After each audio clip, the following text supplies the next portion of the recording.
ದೇವರ ಪರಿಶುದ್ಧ ನಾಮಕ್ಕೆ ಸ್ತೋತ್ರವಾಗಲಿ.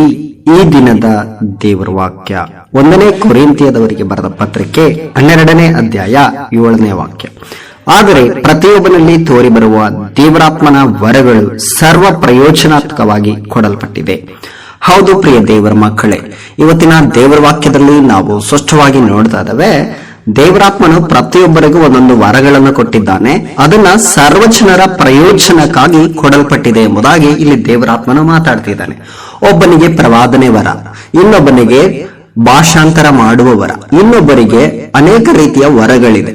ಆದರೆ ಇವತ್ತಿನ ಅನೇಕ ದೇವರ ಸೇವಕರುಗಳು ಏನ್ ಮಾಡ್ತಾ ಇದ್ದಾರೆ ಅಂದ್ರೆ, ಅವರು ಮಾತನಾಡುವ ಗೊತ್ತಿರುವ ಭಾಷೆಗಳನ್ನ ಬಿಟ್ಟು ಬೇರೆ ಭಾಷೆಗಳನ್ನ ಮಾತನಾಡುವ ಹಾಗೆ ಡಬ್ಬಿಂಗ್ ವಾಯ್ಸ್ ಅನ್ನ ಮಾಡ್ತಾ ಇದ್ದಾರೆ. ಇಂಥ ಕಾರ್ಯಗಳು, ಕೆಲವು ಕಾರ್ಯಗಳನ್ನ ಬದಲಾಯಿಸಿಕೊಳ್ಳಬೇಕು. ಯಾಕೆಂದ್ರೆ ದೇವರು ಅವರಿಗೆ ಆ ಭಾಷೆ ಗೊತ್ತಿಲ್ಲ ಅಂದ ಮೇಲೆ ಆ ಭಾಷೆಯಲ್ಲಿ ಮಾತನಾಡುವ ತರ ಏನ್ ಮಾಡಬಾರ್ದು, ನಟನೆಯನ್ನ ನಾವು ಮಾಡಬಾರ್ದು ಪ್ರಿಯರೇ.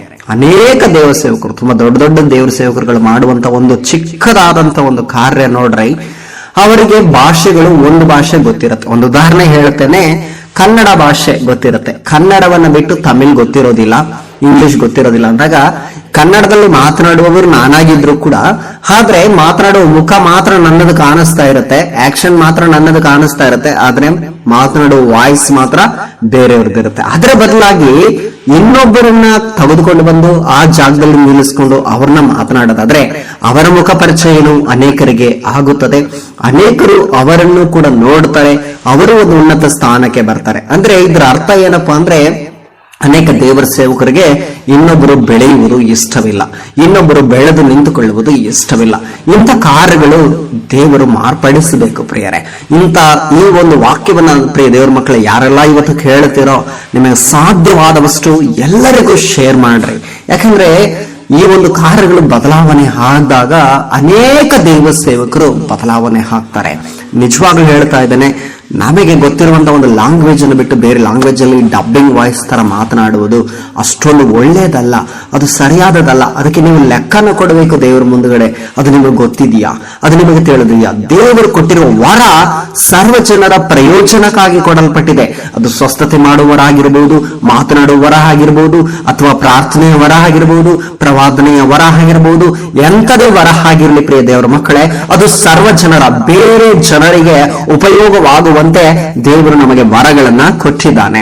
ಆದ್ರಿಂದ ನನಗೆ ಗೊತ್ತಿರುವಂತಹ ಭಾಷೆಗಳು ಕನ್ನಡ, ತಮಿಳು, ಇಂಗ್ಲಿಷ್, ಈ 3 ಲ್ಯಾಂಗ್ವೇಜ್ ಅಲ್ಲಿ ನನಗೆ ಗೊತ್ತಿದೆ. ಈ 3 ಲ್ಯಾಂಗ್ವೇಜ್ ಬಿಟ್ಟು ನಾನು ಬೇರೆ ಲ್ಯಾಂಗ್ವೇಜ್ ಅಲ್ಲಿ ಮಾತನಾಡಬೇಕು ಅಂತ ಹೇಳಿ ಬಯಸೋದಾದ್ರೆ ನಾನೇನ್ ಮಾಡ್ಬೇಕು, ಇನ್ನೊಬ್ಬ ದೇವರ ಸೇವಕರನ್ನ ನನ್ನ ಪಕ್ಕದಲ್ಲಿ ಭಾಷಾಂತರ ಮಾಡುವುದಕ್ಕೆ ಕೂರಿಸಿಕೊಳ್ಳುವುದು ಉತ್ತಮವಾದದ್ದು ಎಂಬುದಾಗಿ ಎಲ್ಲರೂ ತಿಳಿದುಕೊಳ್ಳಬೇಕು.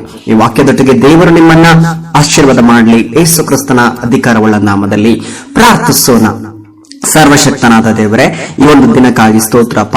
ದಿನದಲ್ಲಿ ಸ್ವಾಮಿ ವಾಕ್ಯವನ್ನ ಕೇಳುತ್ತಿರುವ ನಿನ್ನ ಮುದ್ದು ಮಕ್ಕಳನ್ನು ಆಶೀರ್ವಾದ ಮಾಡು ಸ್ವಾಮಿ. ಹೌದು ಕರ್ತನೆ, ನೀನು ಪ್ರತಿಯೊಬ್ಬನಲ್ಲಿ ತೋರಿ ಬರುವ ಪವಿತ್ರಾತ್ಮನ ವರವು ಸರ್ವ ಜನರ ಪ್ರಯೋಜನಕ್ಕಾಗಿ ನೀನು ಕೊಟ್ಟಿದ್ದಿ ಸ್ವಾಮಿ.